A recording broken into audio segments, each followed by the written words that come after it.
नमस्कार, आपका हमारे इस न्यूज चैनल पर हार्दिक स्वागत है।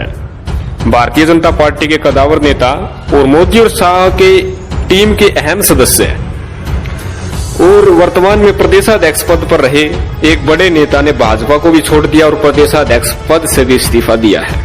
आपको डिटेल से जानकारी देंगे ऐसे कौन से ये नेता है, किस कांड से इन्होंने भाजपा व प्रदेशाध्यक्ष पद से इस्तीफा दिया है और मोदी और शाह पर क्या कुछ आरोप इन्होंने लगाए हैं।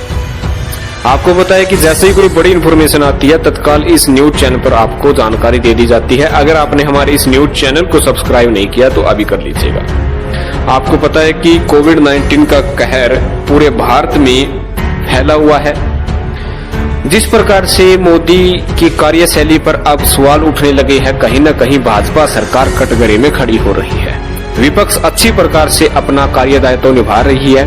कांग्रेस पार्टी जो मुख्य विपक्षी पार्टी है, इन्होंने तो ये भी कह दिया कि जो केंद्र सरकार ट्रेन के द्वारा मजदूरों को व अन्य लोगों को उनके घर तक पहुंचाने का कार्य कर रही है, लेकिन जो ट्रेन का किराया है वो मजदूर अपने पास से नहीं दे सकते क्योंकि उनके पास पैसा नहीं है। इसको ध्यान में रखते हुए कांग्रेस पार्टी ने उनकी टिकट का पैसा अपनी तरफ से देने का ऐलान किया है, जिससे लाखों जो है लोगों को फायदा पहुंचने वाला है।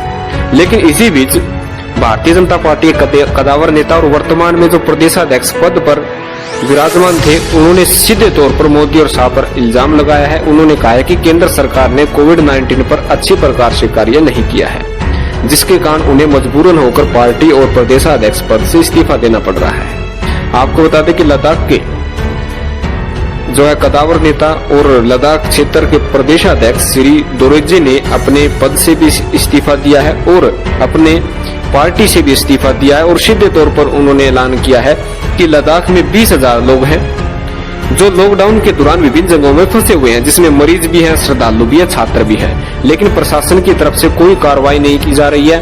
भारतीय जनता पार्टी की सरकार को और केंद्रीय सरकार को उन्होंने विभिन्न प्रकार के पत्र भी लिख चुके हैं, लेकिन किसी प्रकार से कोई कार्रवाई नहीं हो रही है, जिसके कारण मजबूरन होकर उन्हें भारतीय जनता पार्टी से इस्तीफा भी देना पड़ रहा है और प्रदेशाध्यक्ष पद से भी इस्तीफा देना पड़ रहा है। उन्होंने सीधे तौर पर मोदी और शाह पर बड़े इल्जाम लगाए। उन्होंने कहा कि कोविड-19 के कहर से बच पाने के लिए मोदी व शाह व उनकी टीम ने कोई बड़ा कदम नहीं उठाया है और जैसे ही कोई इन्फॉर्मेशन देते हैं तो उस पर तत्काल कोई कार्रवाई नहीं की जाती है। इसी बीच आपको बता दें कि उत्तर प्रदेश के फिरोजाबाद के भाजपा के विधायक मनीष असीजा ने भी भारतीय जनता पार्टी की सरकार को कटघरे में खड़ा है। उन्होंने अपनी ही सरकार के खिलाफ कहा है कि जो है क्वारंटाइन सेंटर पर खाना वक्त पर नहीं पहुंचता है, ऐसे में बच्चों को दिक्कत होती है। उन्होंने डीएम को भी शिकायती पत्र लिखा, लेकिन किसी प्रकार से कोई कार्रवाई नहीं हुई। जब इस पत्र का खुलासा हुआ तब पता चला कि इस पत्र में सीधे तौर पर कहा गया कि यहाँ पर बहुत बड़ा भ्रष्टाचार हो रहा है। एक बच्चे पर 300 रुपए की एक खुराक का पैसा दिया जा रहा है और कोविड-19 में भारत की अर्थव्यवस्था डगमगाई हुई है, लेकिन इसके बीच भ्रष्टाचार का भी तरह तरह के खुलासे हो रहे हैं और इस पत्र को लेकर विपक्षी पार्टियों ने भी भारतीय जनता पार्टी को घेरने का कार्य भी किया है। तो जिस तरीके से भाजपा के कदावर नेता और वर्तमान में लद्दाख के प्रदेशाध्यक्ष ने अपनी पार्टी को अलविदा कहा है, इससे कहीं न कहीं भारतीय जनता पार्टी आपस में टूटती नजर आ रही है। कहीं न कहीं अब विपक्षी पार्टी के लिए कह सकते हैं कि अच्छे दिन आने वाले हो सकते हैं। आने वाले चुनाव में चाहे बिहार का चुनाव हो, मध्य प्रदेश का उपचुनाव हो या अन्य कोई चुनाव हो, उसमें लुप्त विपक्षी पार्टी अपना सकती है। हालांकि कोविड-19 का कहर अभी भी भारत में विराजमान है। अगर कोविड-19 की महामारी का अंत जो है ठीक समय पर नहीं हो पाया तो पूरा भारत इसमें ग्रस्त हो सकता है।